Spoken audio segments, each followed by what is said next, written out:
다음 뉴스는 임채환 기자가 전하겠습니다.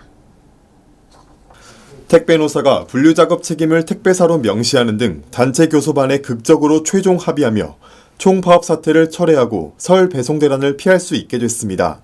21일 오후 2시 택배노동자 과로사 대책위원회는 서울 서대문구 민주노총 서비스 연맹 사무실에서 기자회견을 열고 서울 서대문구 민주노총 서비스 연맹 사무실에서 기자회견을 열고 총파업 선언을 철회했습니다. 이날 진경호 대책위 집행위원장은 이날 합의를 한마디로 요약하자면 감격스럽게도 택배가 도입된 지 28년 만에 공짜 노동으로 일해왔던 분류작업으로부터 택배 노동자들이 완전히 해방되고 벗어난 날이라고 말했습니다. 합의안에는 특히 과로사의 주된 원인으로 꼽히는 분류작업은 택배 노동자의 기본 작업 범위에서 제외시키고 택배사가 분류작업 전담 인력을 투입하고 그 비용을 부담하도록 했습니다. 택배 노동자가 불가피하게 분류작업을 수행하는 경우에는 그에 상응하는 대가를 지급하도록 했습니다. 다만 분류작업 비용은 택배사가 내는 것을 원칙으로 하되 대리점과 협의해 분담할 수 있도록 했습니다. 또 대리점이 분류작업 비용을 택배기사에게 전가하지 못하도록 하는 방안도 넣었습니다.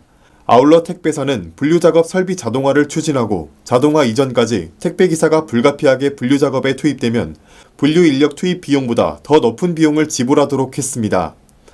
합의안에는 택배기사가 주 60시간을 초과해 일할 수 없도록 하는 내용도 담겼습니다. 또 심야 배송을 오후 9시까지 제한하되 설 특수기 등은 예외적으로 오후 10시까지 허용하기로 했습니다. 문제는 비용입니다. 그동안 택배기사에게 전가했던 분류작업을 택배사가 맡으면서 추가 비용 투입이 불가피하게 됐습니다. 별도 인력을 투입하거나 택배 분류 자동화 시스템을 도입해야 하는데 비용 부담이 큽니다. 업계에 따르면 자동화 설비 한 대를 증설하기 위해서는 약 1,700억 원이 필요합니다. 인력 투입 비용도 만만치 않습니다.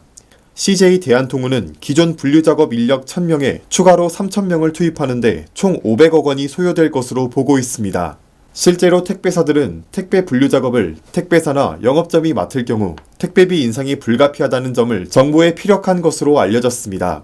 국토부는 연구 용역을 통해 택배비 인상안을 검토할 방침입니다.